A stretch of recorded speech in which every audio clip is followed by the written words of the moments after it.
Prediksi atau gosip di MotoGP seperti kenyataan yang tertunda. Dengan kemarin Pecco dikabarkan akan bergabung dengan Aprilia, kini malah ada kabar yang lebih mengejutkan.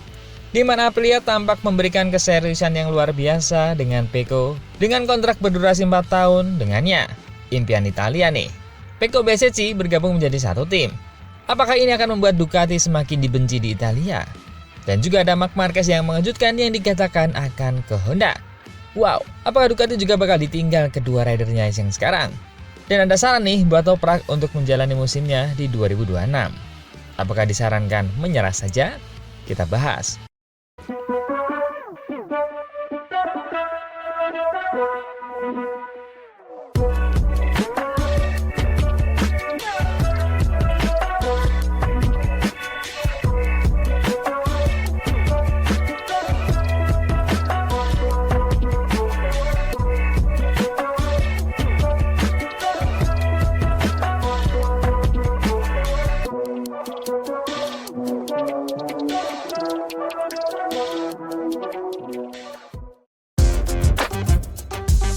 Langkah Pecco Bagnaia menuju Aprilia Racing bukan sekedar kepindahan tim, melainkan sebuah pernyataan keras bahwa Italia siap merebut kembali tahtanya sendiri. Kontrak berdurasi 4 tahun yang kabarnya sudah ditandatangani dan akan mulai berlaku pada musim 2027 adalah sesuatu yang luar biasa di era MotoGP modern. Sebuah langkah yang lebih menyerupai ikrar kesetiaan daripada perjanjian profesional.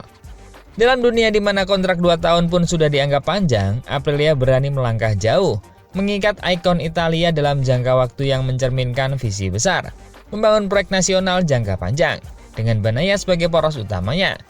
Kesepakatan ini secara simbolis mengirimkan pesan langsung kepada Ducati. Mereka mungkin punya motor tercepat, tapi Aprilia lebih memiliki hati dan jiwa Italia. Bagi Bagnaia, keputusan ini bukan tentang uang, tapi tentang martabat. Setelah musim 2025 yang menyakitkan, 2 kemenangan saja, finish kelima di klasmen, dan bayang-bayang Marc Marquez yang mulai mendominasi Ducati, dia tahu dirinya tak lagi menjadi pusat perhatian tim merah. Saat Ducati fokus mengamankan Marc Marquez dan menyiapkan tempat bagi Pedro Acosta, posisi Bagnaia semakin tersisih. Bagi seorang juara dunia 2 kali, itu bukan sekedar penurunan peran, melainkan bentuk pengkhianatan halus. Dengan menolak tawaran besar dari Yamaha yang kabarnya menawarkan gaji jauh lebih tinggi, Bagnaia menunjukkan bahwa dia lebih memilih proyek yang punya arah dan identitas daripada sekedar kenyamanan finansial. Dia melihat sendiri betapa Yamaha masih terjebak dalam krisis teknis setelah kegagalan proyek M1 V4 mereka, dan dia tidak ingin terjebak dalam proses pembangunan tanpa ujung. Aprilia, di sisi lain, menawarkan sesuatu yang lebih konkret, kesempatan untuk membangun kejayaan Italia dari dasar. Di Noale, Bagnaia akan bersatu dengan Marco Besecchi, sahabat dekat sekaligus sesama lulusan VR46 Academy. Duet ini bukan hanya kombinasi 2 pembalap berbakat, tapi simbol generasi baru balap Italia yang kini sepenuhnya bersatu di bawah bendera Aprilia. CEO Massimo Rivola sudah lama menginginkan proyek dengan identitas 100% Italia, dan kini mimpi itu terwujud. Motor Italia, pembalap Italia, dan semangat Italia. Langkah ini sekaligus menyatakan bahwa sentimen nasional di tengah publik. Di tanah kelahirannya sendiri, banyak yang melihat keputusan Ducati mempertahankan Marc Marquez dan menyingkirkan Bagnaia sebagai tindakan yang menjual jati diri demi kemenangan instan. Ducati memang masih disegani karena teknologinya, tapi perlahan mulai dipandang sebagai tim Italia tanpa jiwa Italia. Sebaliknya, Aprilia kini tampil sebagai pahlawan yang memegang teguh kebanggaan nasional, pabrikan yang berani memilih hati di atas angka.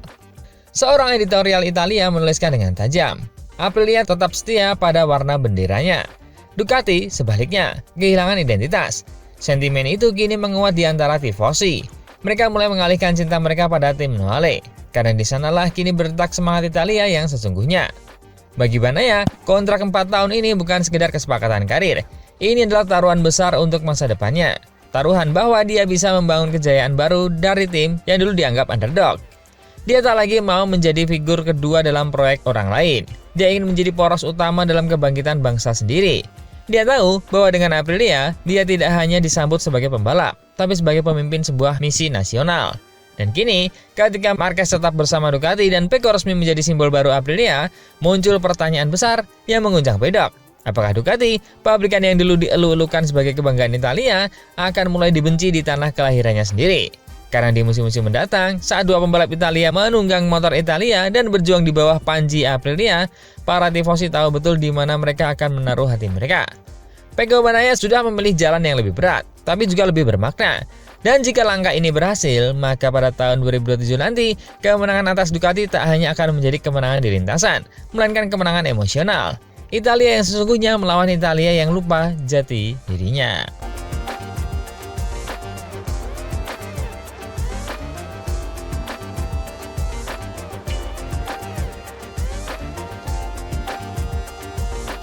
Berita kedua, gonjang-ganjing kontrak transisi mesin ke 850cc dan bayang-bayang pergantian era membuat pedok MotoGP memanas, jauh sebelum musim 2026 dimulai. Namun di tengah hiruk-pikuk itu muncul satu bisikan yang semakin keras terdengar. Marc Marquez sedang bergerak mendekat kembali ke Honda. Pernyataan mengejutkan ini datang dari Alvaro Bautista, sosok yang mengenal Marc Marquez sejak lama dan jarang berbicara tanpa dasar kuat. Dengan nada yakin, dia menyebutkan, "Saya yakin Marc Marquez akan mengakhiri karirnya di Honda." Kalimat itu singkat, tapi menggetarkan pedok, karena di baliknya tersimpan makna yang dalam. Sebuah pengakuan bahwa ikatan antara Marc Marquez dan Honda belum pernah benar-benar putus. Hari ini, Marquez memang mengenakan merah Ducati. Dia baru saja menjadi juara dunia ke-7, menemukan kembali ketenangan dan kecepatan yang hilang selama masa-masa bersama HRC. Namun di balik senyuman puasnya, terselip sesuatu yang lebih rumit. Kontraknya berakhir tepat ketika MotoGP memasuki era baru 850cc 2027. Itu bukan kebetulan. Tahun itu adalah momen reset, saat semua pabrikan harus memulai dari nol, dan semua dominasi bisa terhapus. Bagi Honda, yang selama beberapa musim terakhir terpuruk di dasar klasemen, ini adalah kesempatan emas untuk memulai kembali. Dan siapa yang lebih layak menjadi wajah kebangkitan mereka selain Marc Marquez sendiri? Sumber internal pedok menyebut Honda kini sedang menyiapkan proyek 850cc dengan ambisi besar. Motor yang dikembangkan dari nol dan program pengembangan yang dirancang untuk satu orang, Marc Marquez. Bukan sekedar gaji tinggi, tapi kepemimpinan penuh. Dia tidak akan menjadi pembalap, tapi arsitek dari proyek tersebut. Sebuah posisi yang mungkin tak lagi bisa dia miliki di Ducati, yang kini mulai lebih menatap masa depan bersama generasi baru seperti Pedro Acosta. Alberto Puig, direktur HRC, bahkan pernah mengatakan, "Pintu kami selalu terbuka untuk Marc Marquez." Dan di pedok, kalimat itu bukan basa-basi, itu sinyal. Sinyal bahwa Honda siap membuka jalan pulang untuk anak emas yang dulu mereka bentuk dari remaja hingga menjadi legenda. Bautista menegaskan bahwa kemungkinan kembalinya Marc Marquez ke Honda bukan soal taktik atau kontrak, tapi soal menutup lingkaran sejarah. 6 gelar juara dunia, 1 era kejayaan, 1 identitas, semuanya lahir di bawah logo sayap emas itu. Kembali ke Honda akan menjadi kisah epik tentang balapan terakhir sang legenda di tempat semuanya dimulai.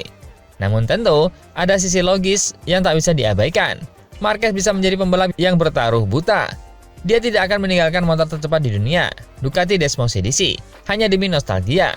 Tapi jika proyek 850cc Honda benar-benar menjanjikan, jika performa stabil, lebih cepat dari para pesaing, dan jika dia kembali ditawari posisi kuat dalam pengembangan, maka langkah itu bisa menjadi rasional sekaligus emosional. Karena pada akhirnya, bagi Marc Marquez, kemenangan bukan hanya tentang podium. Dia selalu menjadi pembalap yang ingin membangun sesuatu, bukan sekedar menunggangi kehebatan tim orang lain, dan itu adalah balasan mengapa skenario pulang ke Honda tidak terdengar mustahil.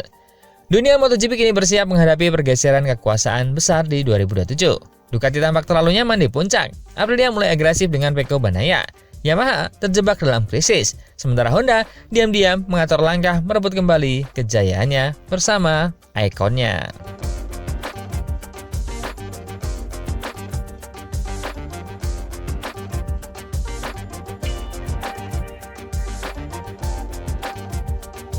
Berita ketiga, pertarungan di tes MotoGP Buriram berlangsung menegangkan.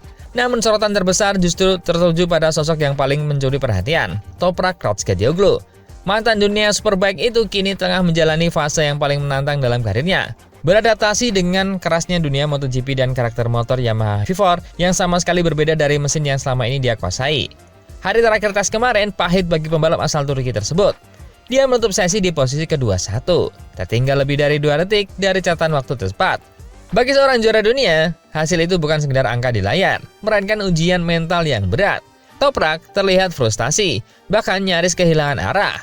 Dan di tengah tekanan itu, datang dukungan dari sosok yang paling tak terduga, yaitu Fabio Quartararo. Meski Quartararo sendiri sedang bergulat dengan Yamaha yang bermasalah, dia tetap menyempatkan diri untuk berbicara dengan juniornya itu. Dengan nada empati yang jujur, dia mengungkapkan betapa sulitnya melihat Toprak dalam kondisi seperti itu. Saya melihat dia benar-benar putus asa, ucap Quartararo. Dia tiba di saat yang paling sulit di Yamaha. Dan di tahun pertamanya, dia juga harus menyesuaikan diri dengan ban baru. Quartararo tahu persis bagaimana rasanya terombang-ambing di musim debut. Di tengah tim yang belum siap dan motornya yang tidak kompetitif. Maka nasihatnya datang bukan sebagai ceramah, tapi sebagai pengingat dari seorang yang pernah jatuh di titik yang sama.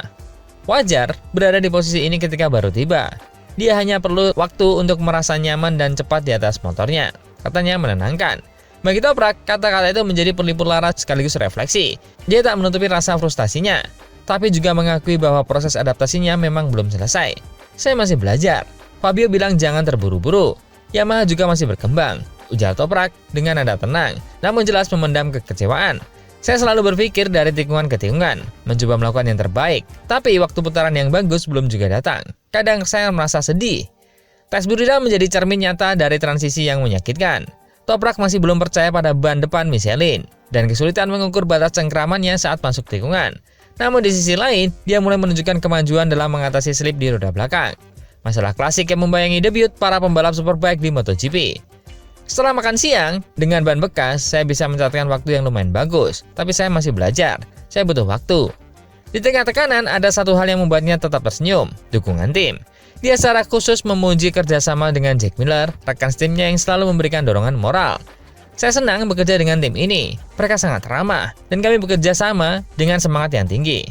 Kini, Toprak bersiap menghadapi debut balap MotoGP, resminya di Grand Prix Thailand minggu ini, di lintasan yang sama di Buriram. Tempat dia baru saja menghadapi ujian realitas, beban ekspektasi yang begitu besar, karena publik menantinya sebagai pembalap yang spektakuler.